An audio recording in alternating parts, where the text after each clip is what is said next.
Assalamualaikum Sobat Elektrik, berjumpa lagi di channel Deva Elektrik di mata pelajaran Dasar Listrik dan Elektronika.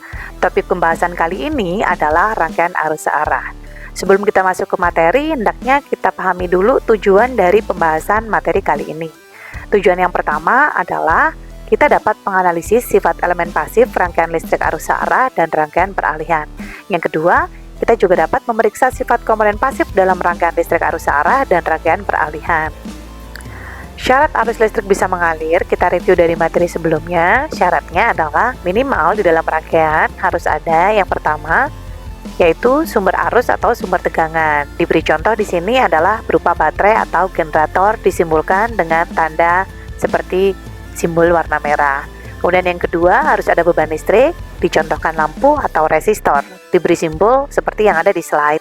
Yang ketiga, harus ada penghantar atau kabel. Jika ketiga komponen sudah terpasang, arus listrik masih belum bisa mengalir. Jadi, rangkaian harus memenuhi syarat, yaitu berada pada rangkaian yang tertutup. Jika rangkaian sudah seperti ini, baru arus akan dapat mengalir di dalam rangkaian. Selanjutnya kita akan membahas tentang resistansi dan resistivitas. Apa perbedaan antara resistansi dengan resistivitas? Resistansi adalah kemampuan menghambat arus listrik, sedang resistivitas adalah nilai hambat jenis yang merupakan besarnya resistansi yang ada pada suatu penghantar.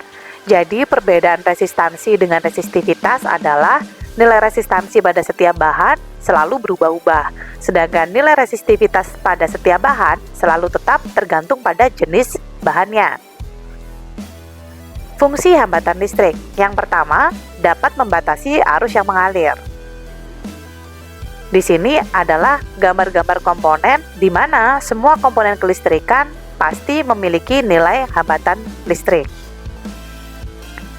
Kita masuk pada sub pembahasan yang pertama, yaitu nilai resistansi pada penghantar.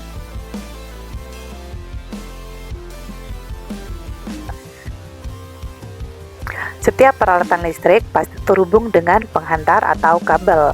Semua peralatan rumah tangga yang membutuhkan energi listrik harus terhubung dengan penghantar agar bisa bekerja. Begitu juga dengan sistem jaringan listrik. Dari pembangkit menuju ke konsumen dibutuhkan penghantar atau kabel dalam penyaluran energi listriknya. Nilai resistansi pada penghantar dipengaruhi oleh 4 faktor. Yang pertama adalah jenis penghantar, yang kedua adalah panjang penghantar, yang ketiga adalah luas penambang penghantar, dan yang keempat adalah suhu atau temperatur. Besarnya resistansi pada penghantar ditentukan dengan rumus R sama dengan Rho L per A, di mana R adalah nilai resistansi pada penghantar satuannya ohm. Rho adalah nilai resistivitas yang besarnya tergantung pada jenis logam yang digunakan untuk bahan inti penghantar. L adalah panjang penghantar, satuannya meter, dan A adalah luas penambang penghantar, satuannya milimeter persegi. Berikut contoh soal yang bisa kita gunakan untuk melatih analisis kita pada materi yang sudah kita bahas. Soal pertama, sebuah kumparan bel terbuat dari kawat tembaga memiliki nilai resistivitas 0,0175 dan panjangnya 100 meter serta luas penambangnya 0,35 mm persegi. Berapakah besarnya nilai resistansi dari bel tersebut? Soal yang kedua, sebuah elemen pemanas setrika listrik mempunyai hambatan 100 ohm. Elemen tadi terbuat dari bahan yang resistivitasnya 2,5 dengan luas penampang 0,2 mm persegi. Hitunglah panjang kawat dari elemen setrika tersebut.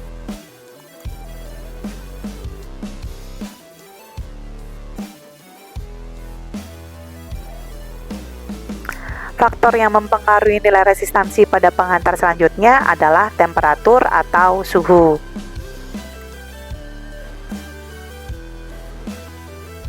Suatu penghantar yang mendapat perubahan suhu, maka nilai resistansinya juga akan ikut berubah.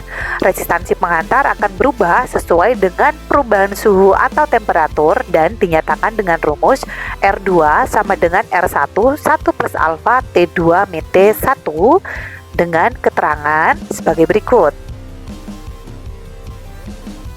R1 adalah resistansi sebelum terjadi perubahan suhu atau biasa disebut sebagai resistansi awal dari penghantar, satuannya ohm. R2 adalah resistansi sesudah terjadi perubahan suhu, satuannya ohm. Alfa adalah nilai koefisien suhu. Nilai alfa ini tergantung pada jenis bahan yang digunakan sebagai penghantar.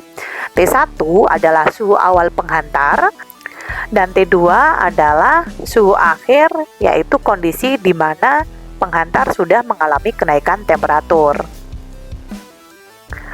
Selain resistansi dan resistivitas, pada penghantar juga dikenal dengan istilah konduktivitas. Apa itu konduktivitas? Konduktivitas adalah kemampuan suatu bahan untuk menghantarkan arus listrik, biasanya disebut juga sebagai daya hantar jenis. Jika suatu penghantar mempunyai resistansi yang besar, maka daya hantar atau konduktansi pada penghantar akan makin kecil. Sebaliknya, jika suatu penghantar mempunyai nilai resistansi yang kecil, maka daya hantar suatu penghantar akan besar. Jadi, nilai resistansi adalah kebalikan dari konduktansi, sehingga resistansi akan sama dengan seperkonduktansi atau R sama dengan seper-G. Satuan dari resistansi adalah ohm, sedangkan satuan dari konduktansi adalah ohm terbalik atau disebut juga sebagai mho, tulisannya mH ohm. Konduktivitas adalah kebalikan dari resistivitas dan dinyatakan dengan rumus Rho sama dengan seper-K. Berikut contoh latihan soalnya. Nomor 1. Resistansi sebuah setrika listrik pada suhu ruangan 20 derajat Celcius adalah 100 ohm. Jika koefisien panas elemen setrika adalah 0,00025, maka hitunglah resistansi elemen setrika pada suhu yang pertama 120 derajat, suhu yang kedua 170 derajat, dan suhu yang ketiga adalah 220 derajat. Soal yang kedua.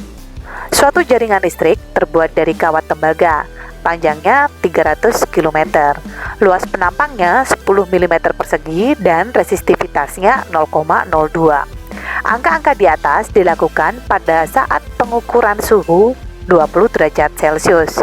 Jika koefisien panas tembaga adalah 0,04, maka berapakah besarnya resistansi jaringan tersebut pada suhu 35 derajat?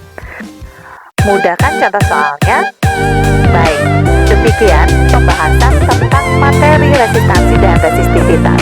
Terima kasih atas perhatiannya dan sampai jumpa di video-video berikutnya. Assalamualaikum warahmatullahi wabarakatuh.